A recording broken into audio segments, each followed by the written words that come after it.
Hi everyone, I'm Pedro Luferson, welcome to my YouTube channel where I talk about movies, TV, games and books. And yes, today we're redesigning Minecraft mobs.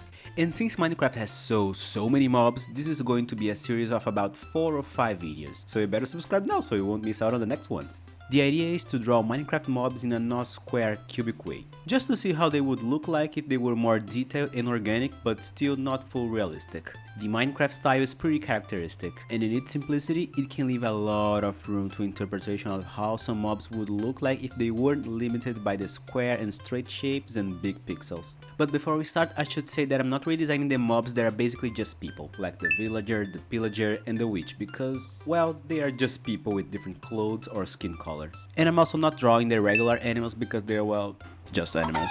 Now for this video, we are redesigning Pacific/neutral mobs from the overworld, starting with the Mooshroom, a mushroom-covered variant of cows that are only spawned on the Mushroom Fields biome. This mob was not that difficult to redesign since basically if a regular cow wasn't infected from The Last of Us. The OG Mooshroom is not that different from a regular cow in Minecraft, at least not design-wise.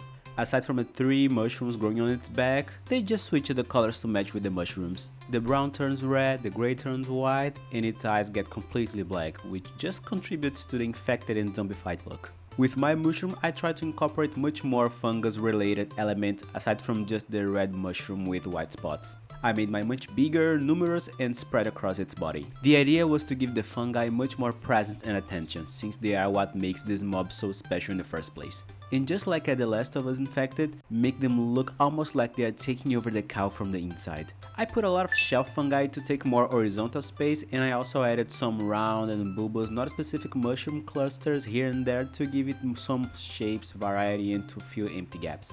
I think that the one part of this drawing that I'm most proud of are the white spots on the cow's fur, which are not fur at all. They are lichen, a symbiotic partnership between fungi and algae. I think the lichen part I like the most is around its mouth, almost like the cow was foamy and it's really sick. In addition to that, I put a lot of these structures called stromas coming out of its eye and mouth, which might make it look a bit disturbing, but I think it's really cool. And this is my mushroom. I had the idea of how I wanted it to look pretty clear on my mind about the pose and the general elements, and I really like how it turned out. But when I started drawing for this video, I was not quite sure of the style I wanted to go for, but I think this is the way to go. It has more realistic shapes and proportions, but it's not super clean and it has a lot of hatching and sketchy lines that I actually added after finished the illustration, so it's kind of a retroactive sketch to give it this messy but very charming and conceptual vibe. Now for the next mob on the list, the Glowsquid. I think we can all agree that this is not the brightest mob in the game. It's not that cool to keep it as a pet, and I don't think it's that useful, to be honest. I also think that the original design is limited by the Minecraft style. Plus, it needed to look like the original squid, which is already not that interesting of a design. Everything about the Glowsquid is obviously full of straight lines, which made it a little challenging to find the middle ground between its straight shapes and an actual squid, which in real life are soft, loose, squishy, flexible and boneless creatures that are basically made of water. The tentacles weren't hard to deal with. I made them all swirly to fill the space around and show how flexible an actual squid can be. But the head, that was the tricky part. Squids have heads that are very pointy at the top, almost like the tip of an arrow. But the OG Glowsquid is everything but pointy. And they also have those fins that the Minecraft version completely forgets. Not to mention that the Glowsquids don't have distinguishable eyes. You can see that it is blind, that the eyes are super small, or that all of those glowing circles around its head are its actual eyes. You can kind of just pick your favorite answer. I decided to make its head not completely pointy, but more of an oval and flexible shape to respect the anatomy of a squid and the bulkiness of the game version, alongside with discrete but present fins on the sides. For my version, I decided to turn every glowing circle on its head into an eye, giving it more of an abyssal alien vibe, glowing in the dark and able to see it all around it with his many eyes across its whole body. Now, something that was particularly difficult with this drawing was how to show its glowiness in a white background. I tried to go for a darker background, but I didn't like it, so I needed to create a lot of contrast between the parts that would glow and the parts that wouldn't. My main point of glow would be the light turquoise on the tip of each tentacle and on its eyes. The rest of its body would have to lean on the much darker tones. But something that really helped creating texture and contrast was adding those little dots that many squids have. They were a good excuse to make the colors interact more and give the overall piece some visual noise that suited it very well. I also added some of the glowing ink coming out of its mouth, and towards the end I once again added these scribble and sketchy lines that I ended up using as an excuse to make this sucker on the tentacles. I wasn't going to draw the suckers because they were going to be so much work to do with detail. But with this sketchy, purposely asymmetrical and a bit lazy effect, they were much faster and easier to make aside from looking very stylized and cool. This Glowsquid really surprised me at the end. I didn't have much faith in it for the majority of the time while I was making it, especially considering how much back and forth I had with the lighting. But more towards the end, and especially with the little dots and the contrast with the light turquoise lines, this mob really grew on me. For this video, these were the mobs that were just fantastic versions of actual animals, so the general concept of their design wasn't hard to work with. I did though have to look at many pictures of cows, mushrooms and squids to the point that I was like, okay, that's enough, let's just be creative and abstract and figure out as we go. Mob number 3 is going to be the Sniffer. Even though this is very much a fictional creature, I was able to piece together a couple of animals that I thought would make sense to use as inspiration. The Sniffer is a big, bulky and furry animal with a ginormous nose. So my mind immediately thought of hippos for the nose. And towards the end, I also took inspiration from their feet, which have toes instead of hooves. Another animal that I took inspiration from were the bison, specifically their mouths. Hippopotamus are cool, but their actual mouths I feel are too threatening with their pointy tusks. But bison have the teeth and tongue that you would expect to see in a big herbivore, with teeth on the front, then a gap followed by the grinding teeth. I wanted to show the inside of its mouth since I first started sketching it. I often do this when I'm creating a new design. I like to show not just the character's personality but also its anatomy, especially with fictional creatures. We have a fairly limited perspective on the small details of many creatures from Minecraft, but with the Sniffer, its mouth is everything but a small detail. That is part of the fun of this project. I kinda get to fill the gaps of the OG designs and make them more whole and deep. But don't get me wrong, I'm not here to trash talk on the Minecraft art style. Part of its appeal is actually how succinct and simple it is. I just have too much fun sometimes with my design ideas. Going back to the bison is very difficult not to think about the sky bison from Avatar. They were also an inspiration, especially with the hump on its back. And this is my Sniffer. The fact that it's basically a huge ball of fur didn't make it a difficult task. My favorite part is its mouth, for sure. I think showing its teeth added a lot of personality. And I think its tiny eyes, almost hiding behind its fur, gave it a cute puppy vibe that I think suits its specific nature. Before going to the next mob redesign, subscribe please. It would make me very happy and you won't miss out on the next videos of this Minecraft series. Now we are doing the LA. I'm gonna be honest, I didn't know where to go with this one. Its original design is very simple, to the point that I felt that there was no much to do or explore. A blue fairy, ghostish like creatures and that's it. Not a lot of details, not a lot of features, not even a lot of color going on.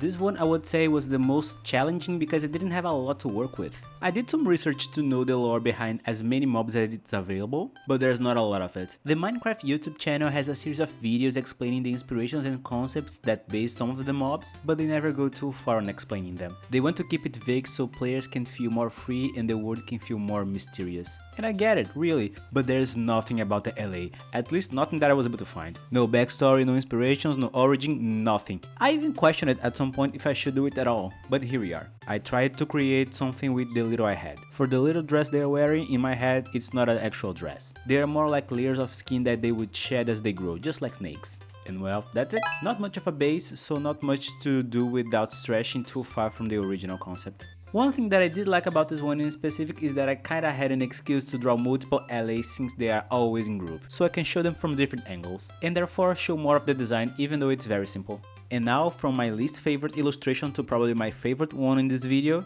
it's time for the Iron Golem.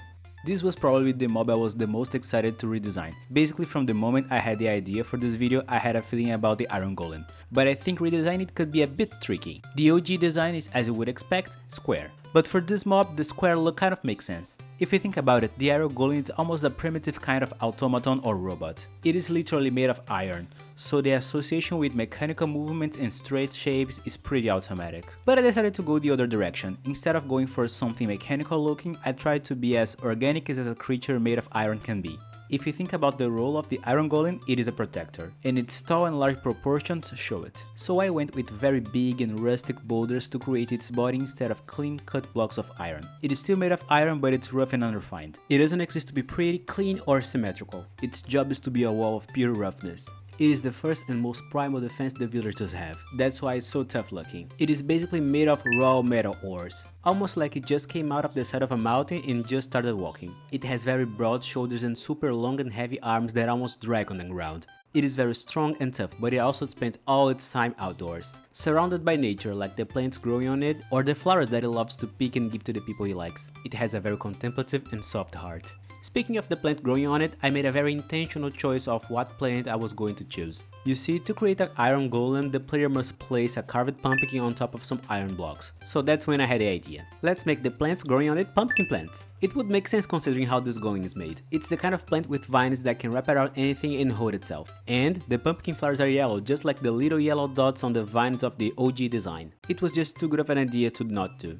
Going back to the iron, that was I think the most challenging part of this illustration. How to balance the rough and rustic look with something that still resembled iron. Not even the original one resembles iron, so I knew I had to add some shiny and reflectiveness to its surface. But how much, and where were the hard part? I made the general light of the illustration come from the top right angle, but I decided to put the metallic shine effect coming from basically everywhere. Maybe not the most coherent decision, and no real iron ore would look like this, but for what I was going for, I think it turned out great. I really like this drawing. I had high hopes and I was not disappointed. I don't even know what my favorite part of it is. I like it all. The size, the proportions, the asymmetry, the colors, the metallic effect, everything. I also love how tiny the puppy on its hand looks to show how huge it is. While making it, I realized that I have a soft spot for creatures or giants made of minerals, which is very specific. I even have a whole project of earth giants on my portfolio, so that makes sense. Now for the next golem of this list, the copper golem. Unlike the iron golem, the copper golem is all about being small, delicate and have precise movements. It needs to be like that to manage your inventory properly. Not to make fun of its iron counterpart, but I feel like the copper golem is the intelligent one in the golem family. It has to select, remember and sort countless items, making it basically a mechanical smart house assistant. That and its very mechanical and gear-like movements and sounds give it a very robotic / automaton steampunk vibe. So that was the starting point. It was going to be a little copper, very robotic like redesign with polished and refined details to differentiate from its outdoorsy cousin. But how to make it robotic and cute without using squares? Well, for this mob I still wanted to use basically only straight lines, so I thought about geometric shapes that could be associated with this mechanical vibe. So I landed on hexagons. They would maintain the prominent straight lines, a robot gear-like shape and the resemblance with screws. I made 2 of them to show the copper rusting in contrast with a brand new one that was just made and it's just about to sort its first item. I got what I learned from drawing the iron golem and used basically the same technique to make the metallic reflections effect on the new golem. On the other hand, I made the older golem much more dull even on the parts that aren't rusty to show how time has passed to it. This was the cutest drawing of this video, I think. The idea came to me pretty easily when I was sketching it, but when it was the moment to actually draw it, I had to pay constant attention to certain elements that were not nearly as important in the other redesigns of this video, mostly symmetry and straight lines. But I also really like the colors of the new golem. It's a limited and simple color palette, but this light orangish red has such a warmth to it. I believe that that's what's holding most of its appeal, at least for me. Last but not least, we are going to redesign all the faces of the happy Ghast, starting with the dried Ghast. You see, I thought of only doing the actual happy Ghast, but it felt like I was leaving out very distinguished parts of this mob. Almost if like I was ignoring its Pokemon pre-evolution, so I'm doing it all. The dried Ghast, like all of its quote-unquote evolutions, were easy and quick to draw. Design-wise, this mob is very simple. A little dehydrated and sad head with little dried tentacles. The OG design is so straightforward that it could be argued that I put too many details on it. But I disagree. I think that making it extra wrinkly and sad is what makes this redesign so fun. But in a very cute and sad way. I looked at some pictures of dried octopi, which didn't help that much, but then I started looking at pictures of mummified heads and that was the way to go. I also had in mind the image of old people and some dried fruit to help me out, but mostly I just went for a feeling of a sad and very dehydrated little creature. And I have to admit that I like the final result a bit too much. Honestly, how sad and wrinkly it is so funny to me. Sort of like the feeling you get when you look at some SpongeBob memes. Moving on to the Ghastlin. I think one of the reasons I feel okay laughing at the dried Ghast is that I know that everything is going to be alright with it, and it will live to drink water and be the little floating guy the Ghastlin is. The only remotely strange detail is its skills. I don't think anyone actually gets it, but okay. They sort of make you remember that this little fella is an otherworldly creature that even though it looks cute, it still has this little detail that hints on its origin. It took me just a few minutes to draw this because it's just a little floating jellyfish guy. It's completely white, so there were no challenges with the colors, and its shape is round and friendly like a little balloon. Now for the big guy that will close this video, the Happy Ghast. By the time I'm recording this video, this is the newest mob added, so it makes sense to leave it for last. Designing this was a bit odd in comparison with the other mobs of this video because it has a minimal level of details in comparison to its size. But also, to be fair, I didn't feel like giving it an overwhelming amount of textures and effects would suit it. Not a lot of artistic depth to it aside from the cute and chill face. And I think it's for the best that it's basically just a giant floating happy face. Drawing the happy face itself was no more difficult than drawing the Ghastlin. The most detailed thing about it is its saddle and goggles, which are not even part of its body. Looking at all the mobs together that are redesigned for this video, I feel like the Happy Ghast can look a bit isolated when it comes to its overall style and goofiness, but if we think about it, it actually makes sense. Even in the game, the Happy Ghast is a relatively strange creature if you compare it to its surroundings. It is a giant floating head, for Christ's sake. So this drawing is just a peculiar result with a peculiar inspiration. Maybe a bit out of place, but that's what it is. So I learned to accept this drawing for what it is anyway. And it's nice to end this video with a chill and smiley face. I also put myself in the illustration just to show the scale of the Happy Ghast in comparison to a human. And because I like the idea of peacefully floating in the sky. And this drawing is mine, so I can do whatever I want. Well, here we are. I often think of how I would draw this creature or that character if I had to do it different from the original, or to come up with a completely different interpretation of its concept. And I'm glad I'm starting this series. These kinds of videos are not the quickest to make, or to write, or to edit, but they sort of become reasons for me to challenge myself. And luckily I might learn something at the end. I know that I enjoyed how different each illustration was even though they have the same base style. The creatures were so different and had such a particular interpretation of their features at the end that each drawing kinda had its own journey. Well, don't forget to subscribe to see my next Minecraft redesign video, leave a like, a comment, share this video with someone that you think would like to see it, and see you guys later. That's all for today. Bye!